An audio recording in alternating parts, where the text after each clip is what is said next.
Viva Voz, com Vera Magalhães.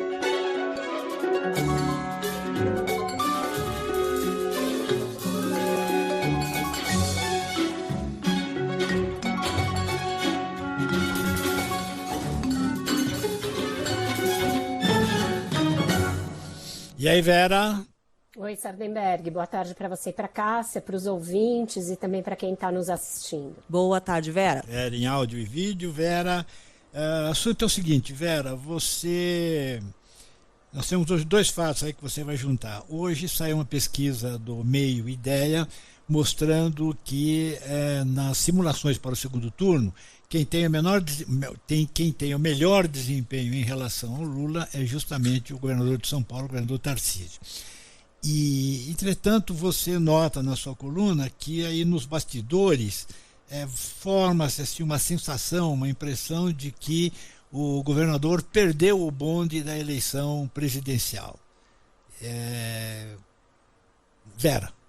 Pois é, ontem eu conversei com o Pedro Doria, né, que é o publisher do Meio e que já estava falando sobre a pesquisa, e também hoje conversei com o Maurício Moura do Ideia a respeito do levantamento, Sardenberg, porque na coluna eu até fiz uma pergunta, né, o título está com uma interrogação, Tarcísio perdeu o bonde? Isso. E aí eu relato como está o clima nos bastidores, no entorno do governador de São Paulo.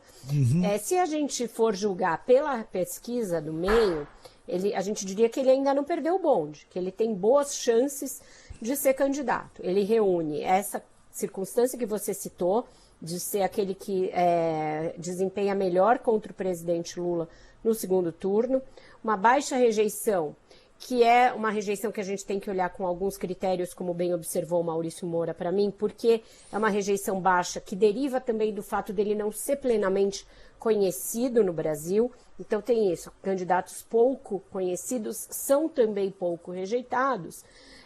Mas o fato de que todos os dados da pesquisa, quando analisados em conjunto, mostram uma propensão do eleitor a dar um voto pela mudança, a dar um voto de oposição ao presidente Lula. E aí o Maurício chama a atenção que a variável mais importante de ser analisada em pesquisas, também na dele, do Ideia, neste momento em que a gente está, é a avaliação de governo, porque é ela que vai dizer a chance do incumbente de disputar um novo mandato. Então, embora o presidente Lula lidere em todas as projeções de primeiro e de segundo turno, quando você põe uma lupa sobre o governo dele, a maioria dos que respondem à pesquisa diz que ele não merece um novo mandato. 51% dos entrevistados pelo Ideia dizem que ele não merece um novo mandato.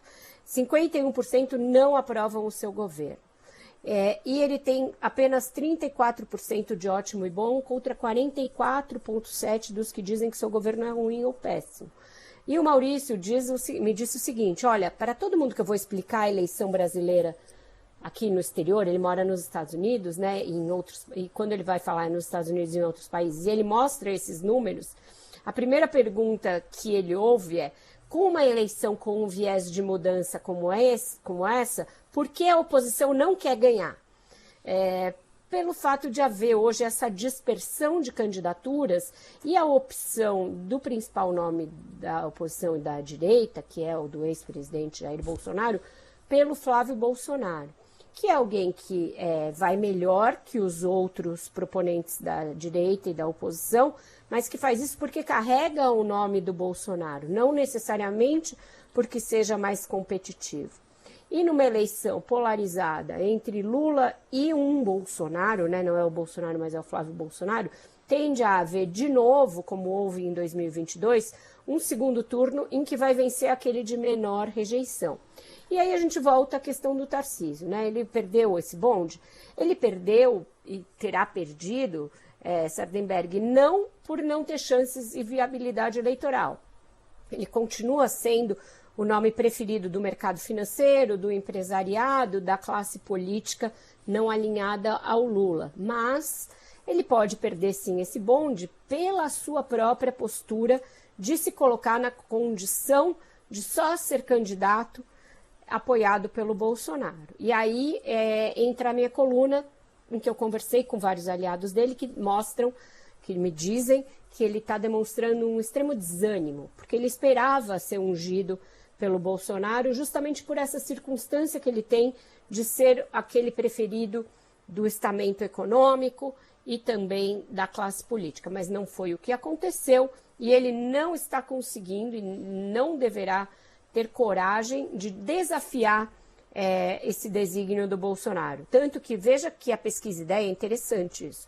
Não coloca o Tarcísio em nenhum cenário junto com o Flávio, porque entende que ele nunca será candidato enfrentando o Flávio Bolsonaro, portanto, se rebelando contra o Bolsonaro.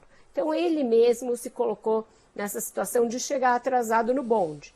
Devido a essa lealdade, essa fidelidade ao Bolsonaro, ele vai ficando sem meios de sair desse cercadinho e concorrer a despeito da opinião do seu padrinho político. Então, esse é o cenário atual. Tudo indica que sim, ele perdeu o bonde. Eu vi de 3 aliados muito próximos. Esquece, Tarcísio não vai mesmo, etc. Mas as pesquisas vão insistir em deixá-lo lá até abril. Isso eu confirmei tanto com o Meio quanto com o Ideia. E deverá ser assim na Quest também, justamente porque ainda existe essa oferta, né, essa demanda do eleitor por um oposicionista que não repita as rejeições nem do Lula e nem do Bolsonaro. Tá certo. E só para completar sobre a pesquisa do Instituto Ideia e do site Meio, entre os 3 nomes do PSD, o que apareceu melhor foi o Ratinho, né? Nas simulações de segundo turno. E aí não chegam a ser exatamente competitivos, são menos competitivos do que o Tarcísio, do que o Flávio e que a Michele Bolsonaro, que mostra que o peso do sobrenome é grande, mas que fora do DNA, né, do sobrenome Bolsonaro, o Tarcísio é aquele que vai melhor, talvez por ter esse recall de ser governador de São Paulo, e pelo fato de ser alguém que seria buscado pelo eleitorado nem Lula nem Bolsonaro. O Maurício chama atenção para uma coisa muito interessante. Ele diz que tem cerca de 3 pontos percentuais que vão ser os decisivos na eleição, que foi aquela margem que deu a vitória ao Lula sobre o Bolsonaro em 2022. E ele aponta o seguinte, olha, em quase 4 anos de governo, o Lula não conquistou nada do contingente que não votou nele. E ele ainda está disputando se esses 3 pontos percentuais que deram a vitória a ele vão continuar com ele ou vão para um candidato de oposição. Então, a situação do governo não é exatamente fácil. A pesquisa, quando esmiuçada, mostra a rejeição ao Lula nas áreas de segurança, saúde, economia e educação. O governo é considerado ruim ou péssimo em todas essas áreas. Então, por hora, a vantagem dele advém mais do fato de que a oposição está desorganizada do que o seu governo esteja aprovado e recebendo a chancela de um novo mandato, como foi, por exemplo, há 20 anos. Em 2006, ele se reelegeu a despeito de escândalos que havia então, porque o governo era bem avaliado nessas áreas que dizem respeito à vida direta da população. Vera Magalhães, obrigado, Vera. Até amanhã aqui no CBN Brasil, até mais tarde no Ponto Final. Até mais, Vera. Até mais, um ótimo jornal para vocês. Até mais, Vera. Bom, e vamos para o intervalo